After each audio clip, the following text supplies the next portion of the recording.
it's Anne-Marie and welcome to another of our weekly Ask Anything live streams. So if this is the very first time you are joining me, maybe live or maybe you are watching the recording, welcome, welcome. If we have not yet had the opportunity to connect, I know many of you I have had on one of my podcasts over the years, but if we have not yet connected, my name is Anne-Marie Cross. I'm a personal brand, a business and a podcast strategist, integrating all of those three key areas, helping coaches and consultants who feel like the world's best kept secret go from invisible to influential and ultimately profitable with their business. How do I do that? Well, help them to build and create a distinguishable, uncopyable, and irresistible message to put them as the choice versus just a choice when their ideal client is ready to make a decision.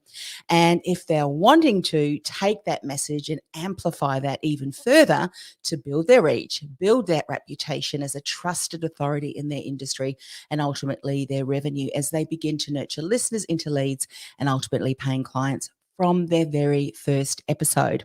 So that's a little bit about me. I would love to know a little bit more about you too. If you are again following the recording, would love to know, where are you from?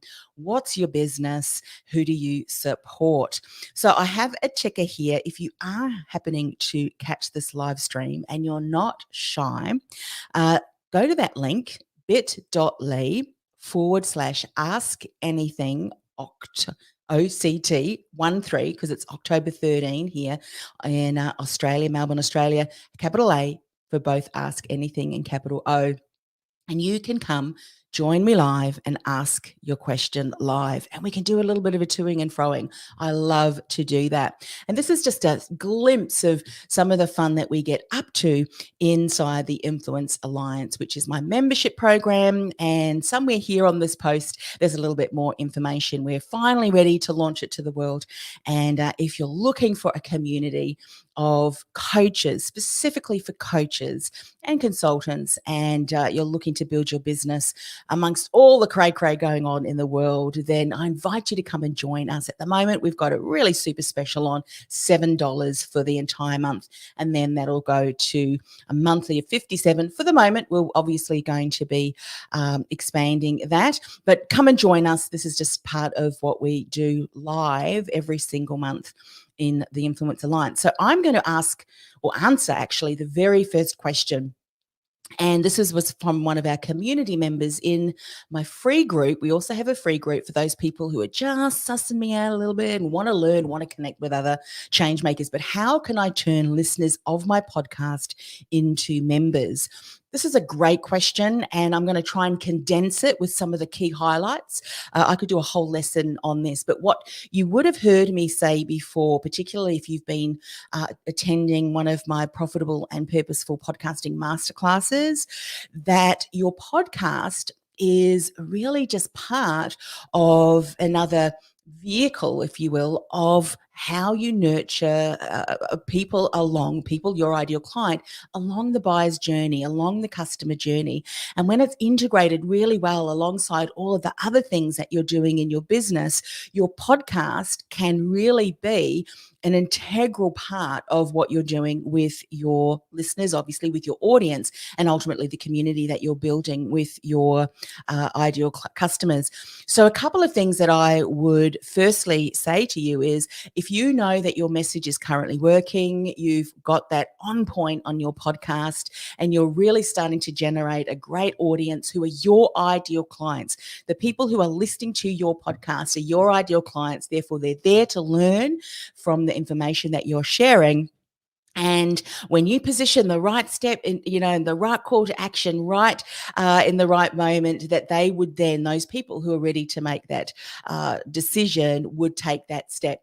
So if you think about that, you need to then identify that your membership program is obviously going to be a paid program, I would assume. So there may be a couple of steps that you want to do before that to get people off your podcast and then onto your list or into a community so that you can continue to build that know, like, and trust within that community. So do you have a community that you are building obviously you're building a community on your podcast, but you want to take some of those people off who are ready and into another community. So do you have a free group? Some people might create that group over on Facebook. Some people might do that on LinkedIn. Some people might have another platform that they're using to really build and nurture that relationship.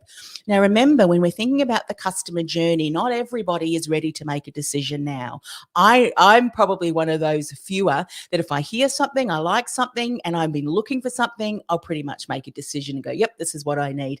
Other people, and there's nothing wrong with that for people who take a little bit longer to make a decision, and that's okay. So when you're thinking about your podcast and the vehicle that the back end, your business model, all the things you're building, you need to have in place all of the different steps that would nurture people along that journey, specific to their buyer preference, and they may take a little bit longer. So create that community. What you also want to create is something so compelling that they cannot wait to get access to that. What do I mean by that? Well, do you have what I call an irresistible signature giveaway? It's very much showcased around your expertise and around where your ideal client is struggling and looking for answers to. They've been struggling, and when you share this on your podcast, they think, oh, I need that. And then they're signing up for that. And of course, when I say signing up, it's free, irresistible free giveaway. However, they now are part of your list, and you've got this beautiful nurturing sequence that incorporates emails, that incorporates some really practical steps and maybe some downloads. I call this your irresistible signature giveaway, your 3-part podcast series, which is a whole other training that I do. But it's something that enables someone who's just heard about you or is listening to your podcast, I need that. And therefore, they've now off your podcast, and then they're part of the list, part of that community. And you can integrate that together, the podcast series or some kind of opt-in that is so compelling when you're in front of your ideal client. And in this case, with your podcast, you are then positioning this and they think, I need that. And therefore, you're nurturing them. And then you might also integrate, hey, come be part of our community. Now, as part of that community, part of your marketing, part of your promotions is going to strategically be, hey, come be part of our membership. So, through the relationship that you're continuing to build, you may then seed and lead into your membership. So those are just a couple of things that you need to consider when you're looking at really leveraging your podcast. I would say that not all of your listeners, your current audience, are ready to make a decision yet. So you've got to do this consistently. That's one of the greatest lessons that I learned in my business. Don't just do something once and then forget about it, So that's something that you really need to be mindful of too. Create a strategy and then continue to roll that out. But eventually, a number of those podcast listeners will follow the steps, will follow the prompts, and eventually then become our clients when they're ready to. There's going to be some people who are quick decision makers like myself, so make sure that you're constantly sharing that. By the way, if you're just joining me and you're looking for something, here's how you can become part of our community. But for those of you who are still just searching for potential solutions, go and access this and become part of our free community. There's lots more information there. That kind of call to action on your podcast is going to continue to let people know what's going on in your world. Because I think sometimes, I know as coaches, we do not want to come across as salesy. In fact, we don't like sales. But I tell you what, I'm a firm believer that if you continue to add value, bring actionable steps, challenge the status quo, be the 1% in your industry that makes the difference in your industry, and especially for your ideal client, they're going to want to hang around you. You're not going to have to sell. In fact, you're going to have probably people ringing you and emailing you and say, we need to talk. How do we work together? I need your support. So if you continue to do that consistently in your podcast strategy, and obviously your follow-up strategy and all of the things that you put into place, you'll continue to nurture listeners into leads, ultimately inquiries, and paying customers for your business with your podcast. Okay. So that was an answer to that Q. So again, if you want to join me live to ask your question, you do need to be on Chrome, is the best platform. So bit.ly/ask anything OCT 13. Now, by the way, I'm also using, because I'm all about repurposing, and that kind of segues beautifully into the next question. How do I keep the momentum of producing regular content? I'm going to be repurposing this particular live stream as a standalone episode on my podcast, and also chop that up into mini segments where I'm answering the question. I may even go through and cut out some things to keep it really tight and use that as part of my content strategy. So how do you keep the momentum of producing regular content? Produce high quality, what I call pillar content, and then repurpose it. I think as business owners, coaches particularly, many of you, I know many of my ideal clients and clients are content creators. We create so much content, we forget we need to repurpose that content. You need to look at the different platforms around how you can take that content and share that, because not everybody has the time or the desire to watch video. I know I said that whilst everyone's going video, video, video. Well, no, not everyone is. I'm a highly visual person, yet I tend not to want to look at too much at video because it wears me out. So I like to listen whilst doing other activities. So are you video? Can you take that video and chop that into audio and create some audio snippets? Can you transcribe that, create articles? Can you take some highlights of what you've said, create the tweetable quotes or the quotes that people are going to read and think, that's amazing. I never thought of it that way. So if you create this pillar content, you can continue to leverage that, repurpose that across different mediums as part of that content. I know that we go a lot deeper into this, into the Influence Alliance, but a couple of things that I will say, because I know that I have stumbled with this, that because we love to create lots of content, and we do, make sure it is on point, make sure it's consistent in where you really want to position yourself, because it's quite easy to be able to talk about diverse areas and things that you're familiar with, that you're learning, you want to share with your audience, but make sure it's under what I call this umbrella statement. And that umbrella statement has to continue to position you in the area that you want to become a thought leader in, or you want to become a trusted authority in. And so an umbrella statement, which is a promise of value, your promise of expectation. What are people going to learn? What are they going to get of a benefit? And if they hire you, the promise of expectation, if they hire you, this is what's possible for them too. And so that's what you should be sharing with all of the content. And then what I often will recommend clients do, create 3 different themes, core themes. So these core themes around where you want to build thought leadership. And then in those themes, you can break it down into core topics. So for instance, podcasting is an area that I love to talk about. One of the areas that I do not want to talk about is technology, because you would have heard me say, if you haven't got your message right, there's no point thinking about what microphone I'm going to get, because you can't edit and mix compelling content that converts, that nurtures listeners into leads if you are not clear on what that message is, and if that message is not already working, because a podcast will amplify your existing message, but if your existing message isn't working, your podcast is only going to amplify a message that's not already working to many more people.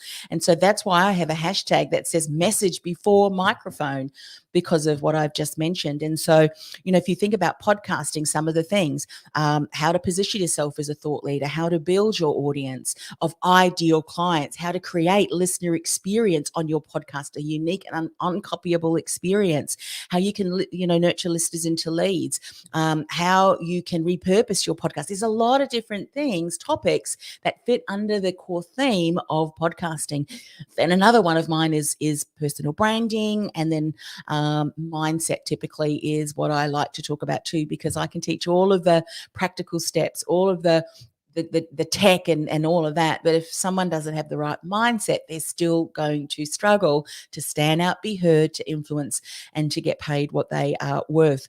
So think about, what are my core themes? Do I have an umbrella statement that positions my promise of value, my promise of expectation, that when my ideal client reads that, they're going to go, I need to listen. I need to spend some time. They're stalking you online.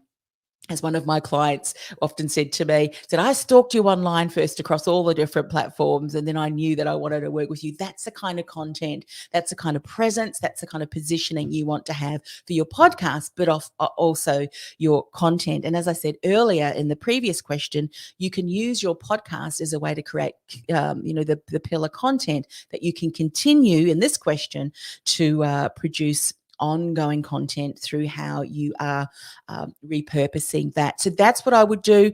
Umbrella statement, your core themes, where do you want to position kind of that thought leadership, 3 different areas. I love the number 3. Power of 3.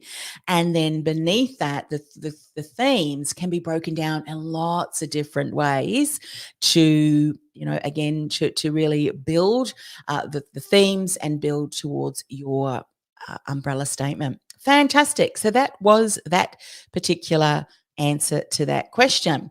All right, I have another question here that I can answer. But if you do have a question, and you are there online, you don't want to join me live, that's okay. Some people would rather ask their question. Add your question in the comments, whatever platform that I am here showing up for you on, and I'll be able to bring that question in. Okay, there we go. Oh, we've had someone here that says, VNR, happy to see you again. We did graphics for you a few years ago. There you go. Nice to meet you. Nice to meet you again. All righty, here we go. This all the questions that came up this week were relating to, I think, the podcast. I'm just going through some of the questions. All right, and I'm just going to continue to go for 30 minutes, and hopefully I can get through all the questions. If I can't, that's all right. I'm going to be here same time next week answering those. So how do I find appropriate podcasts to guest on? Great question. Great question. Couple of things that I would share just as a heads up first, or a note. Make sure that whatever podcast that you are approaching more than likely has your ideal client listening to that, because all podcasts and their topics are not the best for you as a coach who is looking to position yourself as a trusted authority. Not all podcasts are going to be good podcasts for you to go on, because is their audience the same as yours? Are they your ideal clients? Is the podcast host potentially an alliance partner, someone that you can recommend? Because obviously I would assume that the podcast that you're going on, that podcast host also has specific expertise that they are providing to their audience. Does it align with what you're doing, and does it add value? Does the core values of the host align with yours? And I think back to a story or something that I read many years ago when they were talking about speakers going and speaking on someone's platform, an in-person platform. Now, a podcast is a virtual platform. You are still going and speaking and sharing and providing valuable insights on someone's virtual platform, their podcast. So if their core values are quite different to yours, then you may find yourself, again, talking to a community of people who you wouldn't really work with. I'll give you an example. One of my colleagues or someone that I knew within my online circle was very controversial. That was the kind of style that she had, and she would drop F-bombs and all of those things. And guess what? That was right for her. Her audience resonated with that, and all was good because she was on brand. Now, someone approached her. It was the other way around. Someone wanted her to come and be a guest on their podcast, and she agreed. And then the host said, but by the way, our audience doesn't really like the F-bombs, doesn't really resonate with that. So could you kind of not do that? And she thought about it. She said, in all honesty, that's just part of who I am. So thank you for the opportunity, but no, thank you. And there's a huge lesson in that. From on the other side of the coin, obviously, if you want to be a podcast guest. So you imagine if you were someone who not so controversial, didn't drop F-bombs. In fact, the audience and your ideal clients was not really resonated with that at all. And again, there's nothing right or wrong with that. It's right or wrong for you and the decision that you're making for your business and the core values, the mission, the purpose, all of that's important, because you don't want to start attracting clients who you feel uncomfortable working with. And so you imagine if you're approaching all of these podcast hosts and being on podcasts, when you realize, oh my goodness, what they stand for is actually quite different to me. And look, that's fine for them, but not really mine. So please, please, please do your research first before you approach people, because you want to make sure that you give value to them as well. And some of the examples that you might give, some of the case studies that you might share might have absolute no relevance to the audience and may actually be offensive to the audience. That was another feedback from that article that I read about that speaker. She didn't do her homework, and the examples that she shared to the current group that was sitting there listening to her came across as quite offensive because they couldn't relate to it. And in actual fact, they felt that she was belittling them in the examples that she was giving as part of her presentation.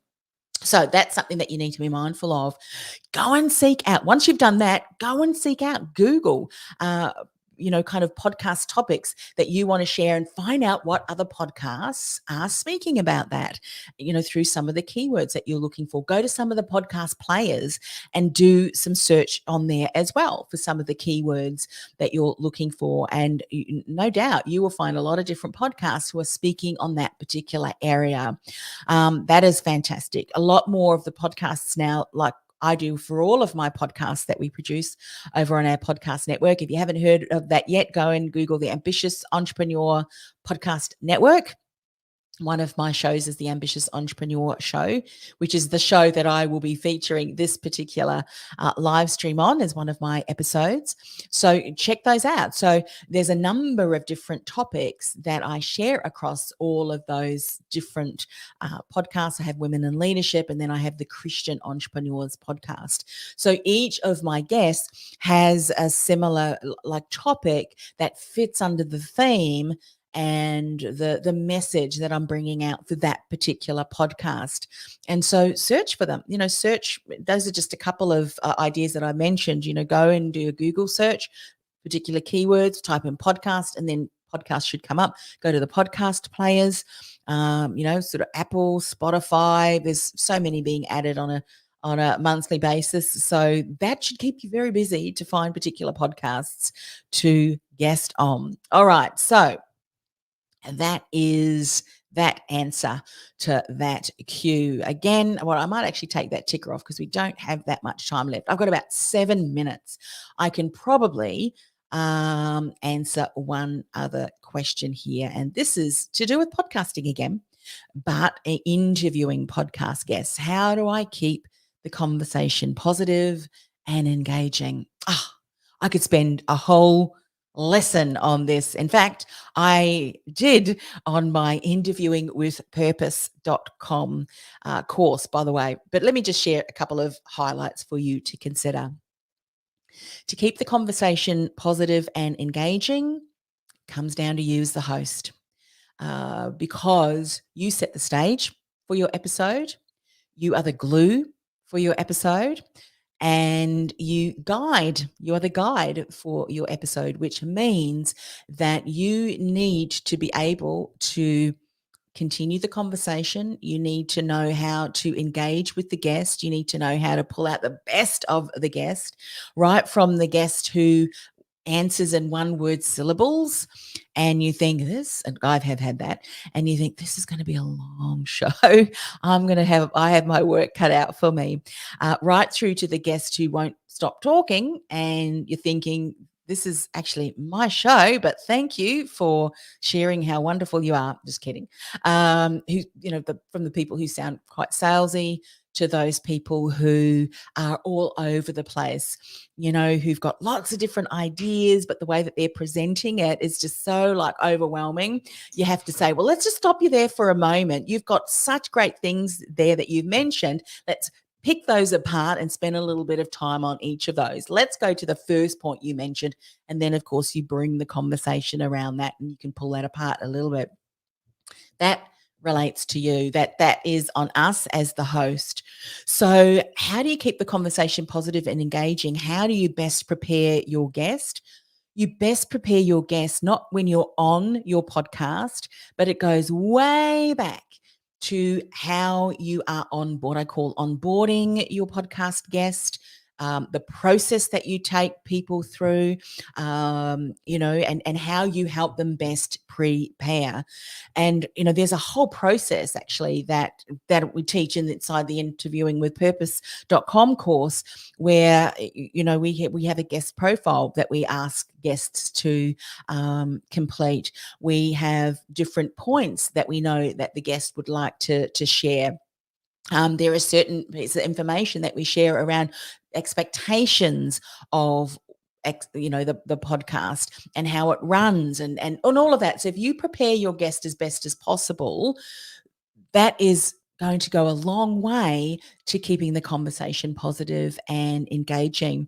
And if you have a podcast where it is about positivity, then you need to say that in the onboarding process and your information, and say, this is the the whole mission and purpose of this podcast, positivity. And there are ways to bring a lesson out that may be challenging the status quo, may be exposing the elephant in the room, or exposing the BS, the rubbish that is being shared in your industry. But you can do it in a way that's very that's teachable, that's actionable, and not coming across as so controversial and and negative. So you need to tell your guest what your podcast is all about and kind of lay some of those ground rules. That's really important. Now, the engaging part of things really, again, comes to you. You need to know what kind of a style that you are going to be as that host, and really just kind of put a flag in the sand and go, that is how I'm going to show up consistently each and every time I do a podcast. One of the reasons why you want to do that is because, as part of your onboarding process for your guest, what you could do is also send them a couple of links to previous podcast episodes that you've done, so that they can kind of already get an experience, or a kind of future pace what experience that they're going to have when they're being interviewed by you. And so I know a lot of my guests have kind of hung out with me before they've actually hung out with me live on a podcast interview, through some of the podcasts that I've done. And I know that I'm going to be inspiring, that I'm going to be empowering. Sometimes every now and again we might have had a topic that I a pretty touchy topic that we have covered, like in the Women in Leadership podcast recently. We talked about domestic abuse. That was a real difficult topic to talk about, in that the topic wasn't positive. There was some real negative things around that. However, the guest was really talking about her experience, but the lessons that she learned, so that she could speak to people who may not even realize that they're going through, and they're in an abusive relationship. And then how can they start to do some things that they can implement, so that if their safety is at jeopardy, that they'll know how to respond and react to that.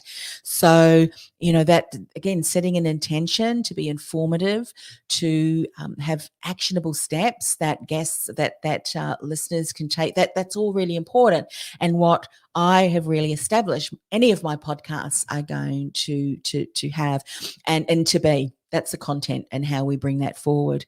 And so, you've got to kind of determine what that is first, so that you can show up intentionally. And let me share with you that you're doing it already, probably, the things that how you're going to show up on your podcast. For me, I am naturally quite inspiring most of the time. Every now and again, I'll have my moments, but then all of a sudden give my 5 minutes of, kind of not, and then switch that around. So that's what I do intentionally. So you're probably doing what you're going to be doing on your podcast, but you just need to identify it, and then continue to do that intentionally each and every time you show up, you're interviewing. And then the engaging part of things, you need to kind of learn, and you will, as you continue to do more and more podcasts, you'll know when to look out for times when a guest may just be kind of coming down from their response, and that that. I mean, I hired a mentor years ago who came from mainstream radio, and they said to me, you actually should not, on mainstream radio, I don't know if this is still the case,